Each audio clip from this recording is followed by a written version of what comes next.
Assalamualaikum warahmatullahi wabarakatuh. Pemirsa dari Sabang sampai Merauke, selamat berjumpa kembali dengan channel Insan Dongeng. Pada kali ini akan meneruskan Kasih Tak Terlalai bagian kedua. Selamat mendengarkan. Bagaimana di hatimu, begitu pula di hatiku. Perkataan itu masih mendengung di telinga Sitaram. Itu sesungguhnya lah pertemuan Sitaram dengan Siti Nurhaida yang akhir sekali, yaitu pada suatu petang di tempat yang amat lengang, membangkitkan api berahi yang memang sudah menyala di dalam hati kedua anak muda itu.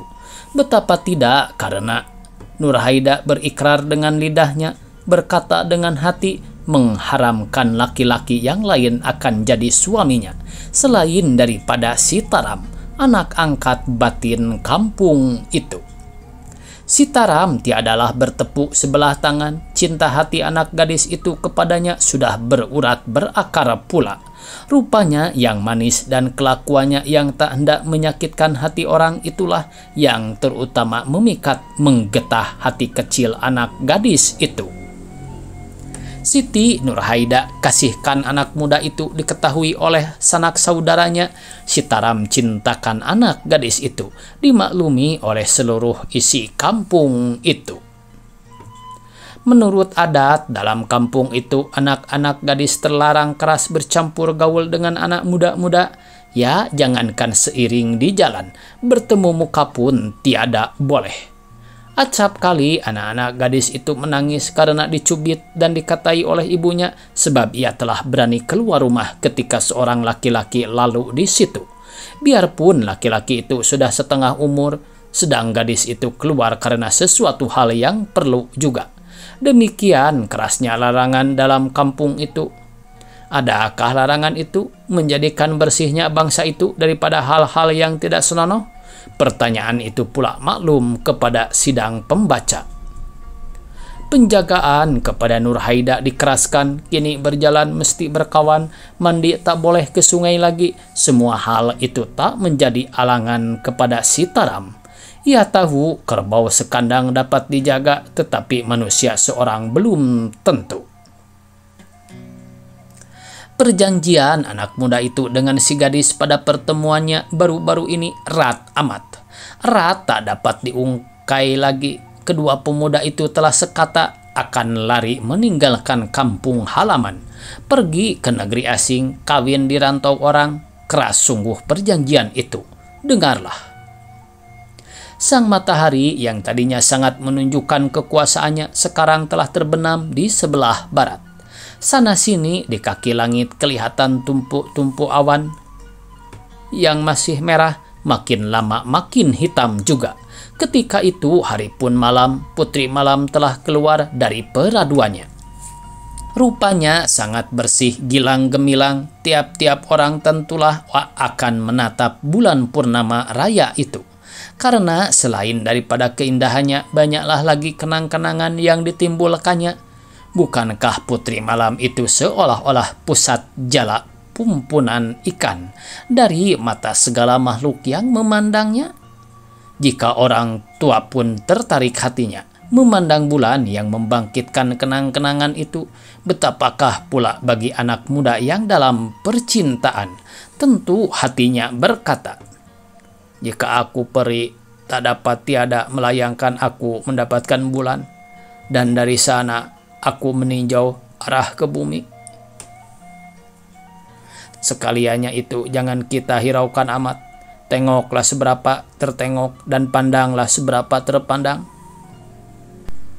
Ketika itu kedengaran bunyi ratap tangis dan hiruk pikuk di rumah Encik Abbas. Laki-laki perempuan berlarian ke sana. Mereka terkejut dan ingin mengetahui hal yang terjadi. Anakku hilang, aduh hei, buah hatiku. Demikian kedengaran buah ratap tangis di rumah anak gadis itu. Sesungguhnya Nurhaida tak ada lagi. Selang setengah jam ini anak gadis itu baru menutup pintu kandang ayamnya.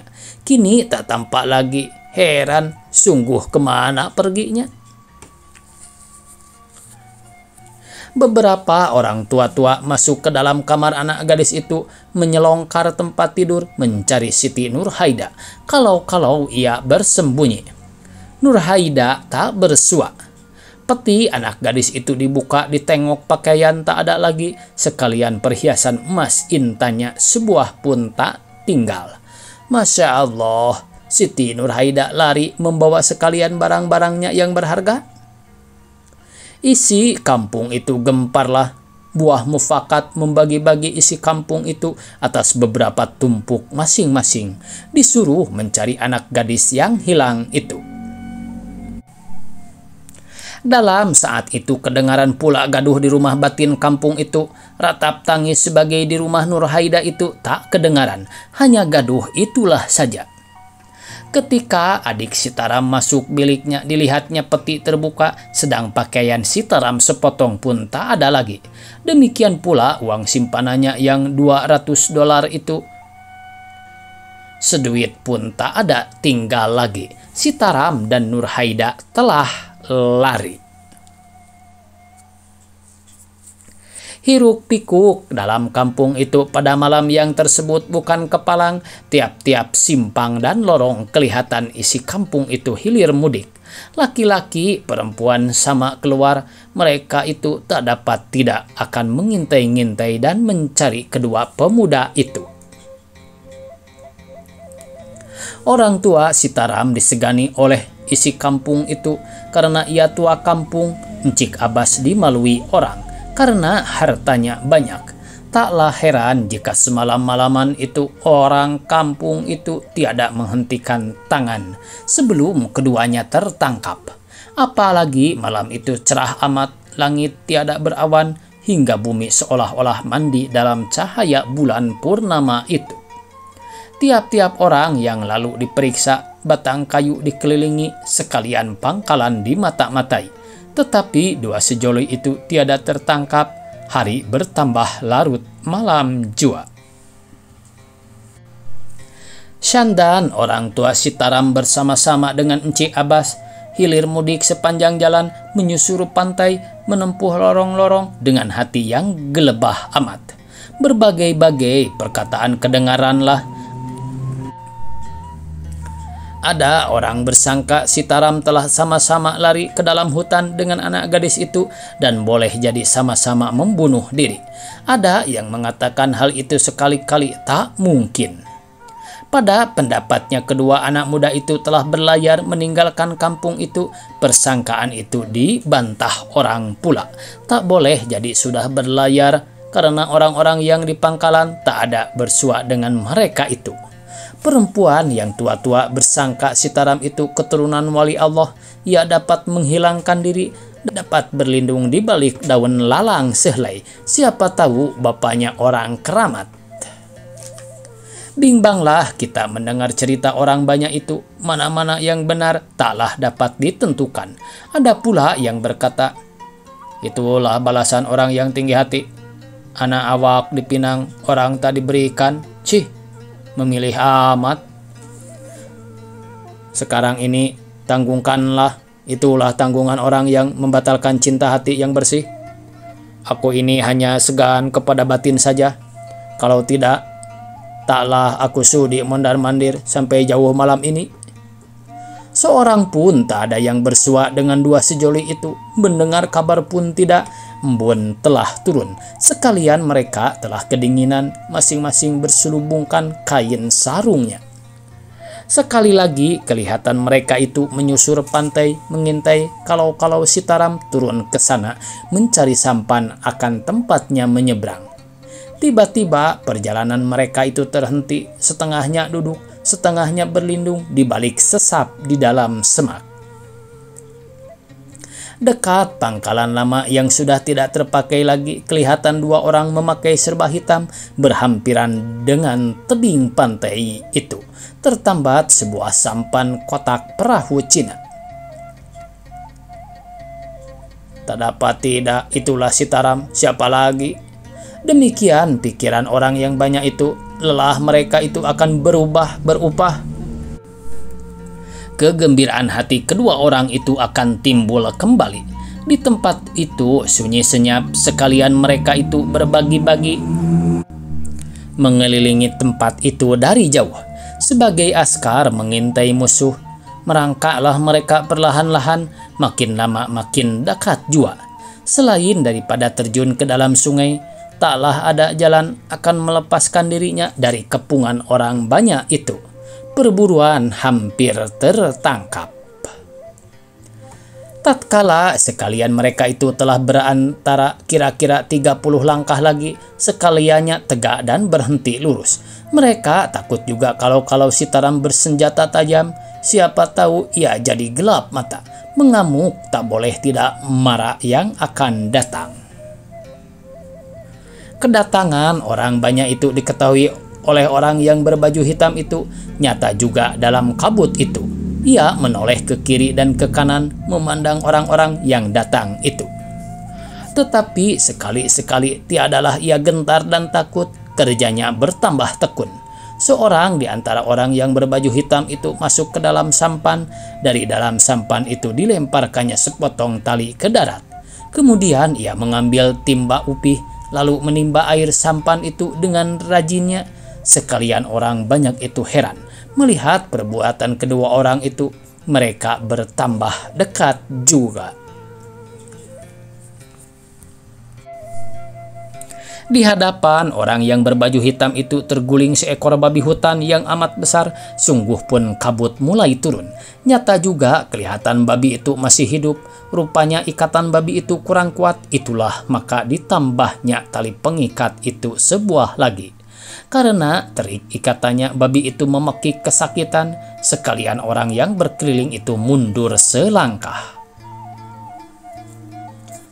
Berat sungguh kerja orang yang berbaju hitam itu. Pakaiannya berlumuran dengan lumpur, badannya bersimbah peluh. Ketika orang banyak itu berantara 20 langkah lagi, babi itu memekik sekali lagi. Orang berbaju hitam itu datang menghampiri babi itu sambil mengeluh. Babi yang separuh mati dimaki-makinya cara Cina karena lelahnya perkataan yang keluar dari mulutnya tak terang lagi. Apabila orang banyak itu melihat Cina itu dengan senangnya menghadapi babi itu, maka masing-masing menyumpah sambil berludah ke tanah. Cina itu amat marah karena orang banyak itu sangat mendoifkannya. Ia bersungut-sungut dengan amat girangnya. Akan melawan orang sebanyak itu tiada ia kuasa. Seorang di antara orang banyak itu mengambil tanah lalu dilemparkannya kepada Cina itu sambil ia berkata, "Cih, keparat makan babi, muntahkanlah babimu itu, cih, haram, haram." Dengan pandang yang sangat mendoifkan, sekalian mereka itu meninggalkan tempat itu sambil meludah-ludah jua. Ketika orang banyak itu agak jauh, maka orang Cina itu naik ke atas perahunya. Tali tambatan perahu itu diungkainya. Setelah sampan itu renggang, kelihatan Cina itu menarik layar sampannya. Oleh karena angin pagi mulai turun, maka perahu itu melancar perlahan-lahan menuju ke tengah. Tatkala daratan sudah sayup dipandang mata, maka Cina dua bersaudara itu mengganti pakaiannya. Kedua orang Cina itu telah berubah rupa.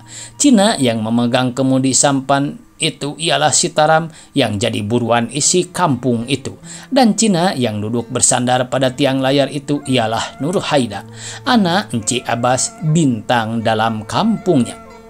Kedua asik dan masuk itu berlayar meninggalkan kampung halaman, bercerai dengan ayah bunda, kaum kerabatnya karena menurutkan cinta hatinya. Sakit sungguh menanggung rindu yang demikian. Pada keesokan harinya, pada pangkalan yang semalam, kelihatan bekas tapak orang Cina itu dengan beberapa potong tali berlumur darah. Babi hutan yang menjadikan pokok perselisihan orang Melayu dengan orang Cina semalam itu masih terhantar di pangkalan itu, di tempat yang semalam juga. Dalam terang bulan yang sudah muram itu, nyata kelihatan Siti Nurhaida pucat rupanya, sedang rambutnya yang biasa licin selesai itu telah menjadi kusut masai berpintal-pintal. Angin laut yang berembus waktu dini hari itu sangat sejuknya, dingin sampai ke tulang. Sungguh pun anak gadis itu berselubungkan selimut tebal, badannya menggigil juga kedinginan, laksana orang demam kepialu. Iba rasanya hati melihat anak gadis itu. Sehari sebelum hal yang tersebut ini terjadi, anak muda itu telah lebih dahulu bermufakat dengan nahkoda peraih ikan. Setelah sampan kota, anak muda itu dipautkan di belakang Kici, dan selesai alat perbekalan dinaikkan ke atas Kici itu, maka Kici itu pun membongkar sawuh, lalu berlayar dengan amannya menuju Singapura. Dengan tolongan Rabbul Alamin, angin pun tetap turutan berembus dari belakang. 2 hari menjelang ketiga, masuklah Kici bermuat ikan itu ke pelabuhan Singapura. Sebagai pembalas jasa dan budi baik nahkoda Kici itu, maka sampan kotak itu diberikan Sitaram kepada nahkoda Kici itu. Setelah bersalam-salaman, naiklah kedua asik masuk itu ke darat. Singapura, bandar yang ramai itu, telah diketahui oleh Sitaram. Berkali-kali ia sudah menjejak negeri itu, ada kalanya sepekan, ada pula sebulan. Di sana pun telah banyak kenalannya, sahabatnya yang karib pun telah ada. Disitulah pula ia mempelajari bahasa Cina yang telah dipergunakannya akan melepaskan dirinya dari kepungan isi kampung itu. Seorang daripada sahabatnya yang karib telah membawa Sitaram dengan anak gadis itu ke rumahnya. Pada keesokan harinya, 2 sejoli itu telah menjadi suami istri. Sebagai istri yang cintakan suami, Nurhaida selalu ada di sisi Sitaram. Suaminya itu, cita-cita kedua anak muda itu telah sampai. Segala sesuatu yang diangan-angan telah tercapai, bunga telah menjadi buah. Banyak pekerjaan yang boleh dikerjakan oleh Sitaram dalam negeri itu akan mencari nafkahnya. Dalam pekerjaan yang sebanyak itu, hanya menjadi badalah yang digemarinya. Dengan takdir Allah, pencariannya itu pun memadailah. Dapatlah ia menyimpan uang berdikit-dikit. Kehidupannya dengan Nurhaida sempurna bagus. Keduanya mengucap syukur kepada Allah Subhanahu wa Ta'ala karena telah melimpahkan rahmatnya itu. Bertambah lagi karena hati Sitaram dibukakan Tuhan pula kepada jalan kebajikan. Dengan demikian sampailah sudah kedua anak muda itu 2 tahun diam dalam bandar yang ramai itu, berkat rajin dan usahanya menuntut ilmu. Maka pengetahuannya tentang agama Islam jadilah, sedang kepandaiannya dalam bahasa Arab pun memadailah sudah. Sungguh pun kehidupan keduanya sempurna mewah, tetapi kesenangan yang sejati itu tiadalah jua diperolehnya. Hujan emas di negeri orang, hujan batu di negeri awak, elok juga di negeri awak, keinginan hendak balik ke tanah tempat tumpah darahnya timbullah. Beranikah kedua anak muda itu balik ke kampungnya? Balik bertemu dengan sanak saudaranya? Jika berani mereka berbuat demikian, nyatalah tak sungguh cinta hati mereka itu. Tak dapat tidak akan bercerailah Sitaram dengan kekasihnya itu. Nurhaida akan dirampas oleh ayah bundanya dengan kekerasan. Diri Sitaram tentu tak aman. Maukah ia bercerai dengan kekasihnya itu? Kekasihnya yang ditebusnya dengan jiwa dan badannya? Itulah perkara yang tak mungkin, tak masuk pada akal. Daripada hidup bercermin bangkai, baiklah mati berkalang tanah. Kehilangan Sitaram dan Siti Nurhaida tiada sebagai tenggelam batu yang tak diselami. Tak putus-putus orang kampungnya datang ke Singapura sebagai mata-mata mengintai-ngintai kalau keduanya itu ada di Singapura. Mata-mata Enci Abbas Malang, orang yang dicarinya itu tak pernah nampak olehnya. Dalam hal itu Sitaram sangat ingat dan awas akan dirinya. Memanglah ia orang yang cerdik. Rupanya susah juga mencari orang yang hampir tiada bersalah itu dalam negeri besar seperti Singapura. Tatkala hampirlah sudah 2 sejoli itu tengah 3 tahun beristirahat, dalam negeri besar itu, terdengarlah beritanya sampai ke kampungnya. Hal itu ketahuan tatkala sebuah peraih orang kampungnya itu masuk ke Singapura. Ketika peraih itu telah melabuhkan sauhnya, maka dengan tidak merasa gentar dan takut, pergilah Sitaram mendapatkan peraih itu. Pertemuan itu sangat mengejutkan hati kedua belah pihak, lebih-lebih anak peraih itu. Memandang roman orang kampungnya itu dan mendengar lagunya bertutur, timbullah rindu anak muda itu akan negerinya. Orang tuanya, saudara-saudaranya, dan teman sejawatnya yang sudah hampir 3 tahun ditinggalkannya. Rasa terbayang di ruang matanya. Tampak-tampak olehnya akan wajah muka kedua saudaranya yang sangat disayanginya itu, air mata Sitaram yang berlinang-linang di matanya itu. Menyaksikan rindunya itu bukan buatan, rindu itu bertambah pula apabila diingatnya yang ia tidak berani pulang mendapatkan sanak saudaranya itu. Sebagai kenalan dan sahabat lama, dipintalah oleh anak muda itu supaya orang peraih itu datang ke rumahnya. Permintaan Sitaram diperkenankan oleh mereka dengan 2 buah beca. Pergilah Sitaram dengan jamunya itu bersama-sama ke rumahnya. Selama orang peraih itu menguruskan dagangannya, di sanalah ia diam. Tabiat Sitaram yang selalu bersembunyi-sembunyi dan menyamar-nyamarkan dirinya apabila bersua dengan orang kampungnya itu tak ada lagi. Setibanya orang peraih itu ke kampungnya, pecahlah kabar dalam kampung itu mengatakan Sitaram dan Nurhaida sesungguhnya keduanya ada di Singapura. Mulai daripada waktu itu sekalian orang kampung itu yang berdagang ke Singapura menumpanglah di rumah Sitaram.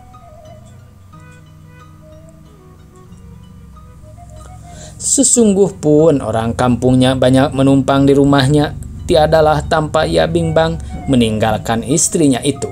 Kadang-kadang sampai berhari-hari lamanya.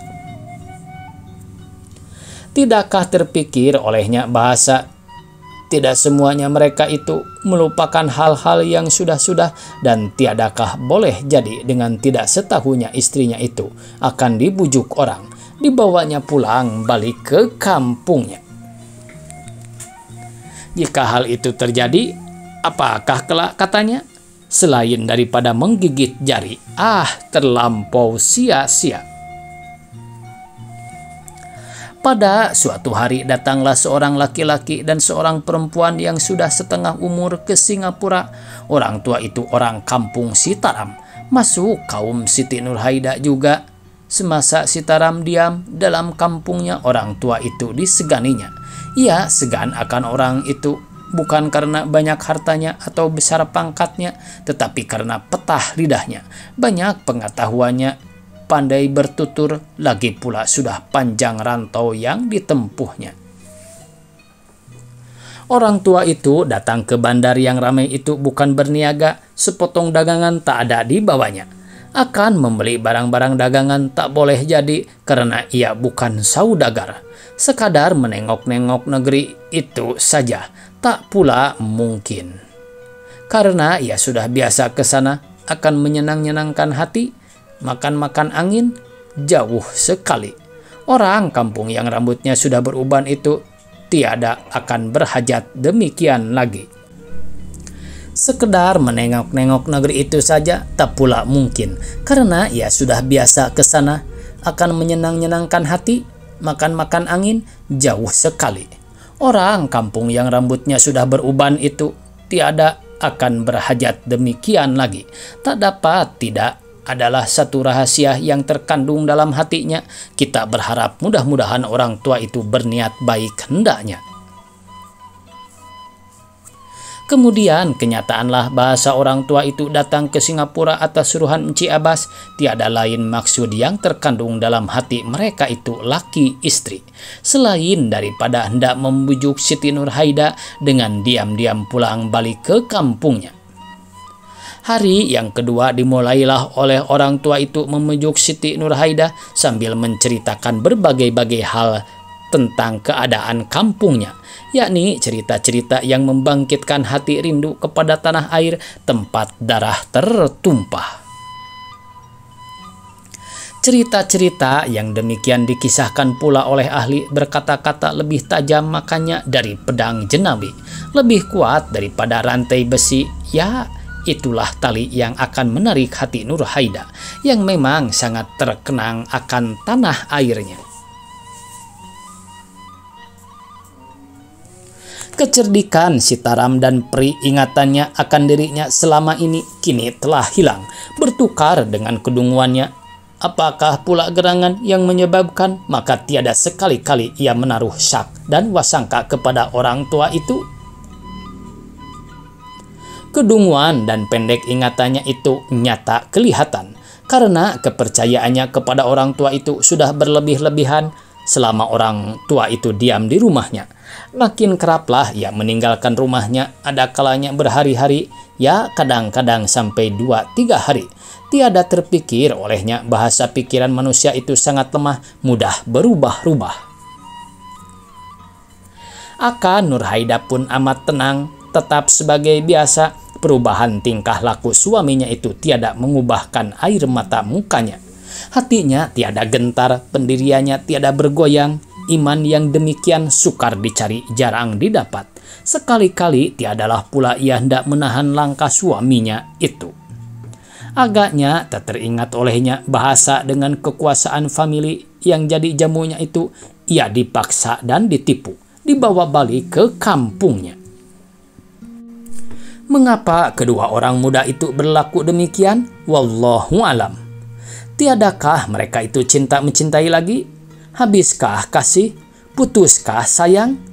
Tentang itu di mana kita boleh mencampuri. Apalagi kalau diperhatikan benar, dipandang dengan mata hati, akan air muka kedua orang muda itu.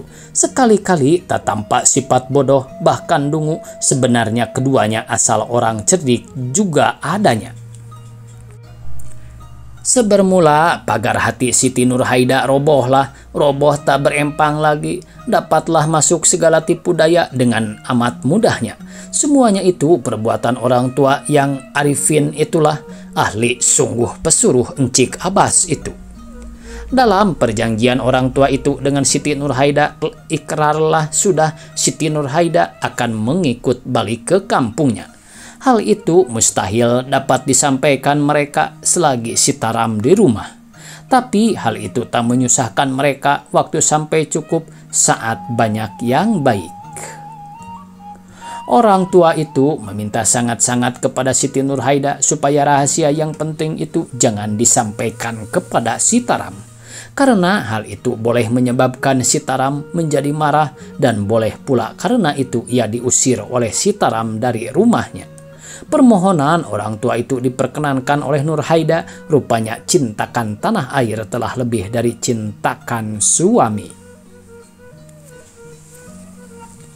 Pada suatu hari, sesudah makan malam hari, Sitaram menyuruh istrinya berkemaskan pakaiannya, katanya, Esok hari aku hendak ke Johor. Selain daripada itu dikatakannya pula kepada orang tua itu, kalau tidak aral melintang, ia akan tinggal di sana 2 hari lamanya. Mendengar itu, orang tua itu tersenyum simpul. Kegirangan hati si tua itu terbayang di mukanya. Jeratnya akan mengena dan maksud pun akan sampailah. Sebagai seorang istri yang setia, Siti Nurhaida bangkit mengambil sebuah peti rotan yang rupanya sudah setengah usang, tetapi kukuh buatannya. Perempuan itu berkemas hampir setengah jam, akan tetapi pakaian yang diisikannya ke dalam peti itu tak lebih tak kurang daripada sehelai kain pelekat dan sebuah handuk yang biasa dipakainya sehari-hari. Setelah peti itu diperiksa oleh suaminya, keduanya sama-sama tersenyum. Bersambung.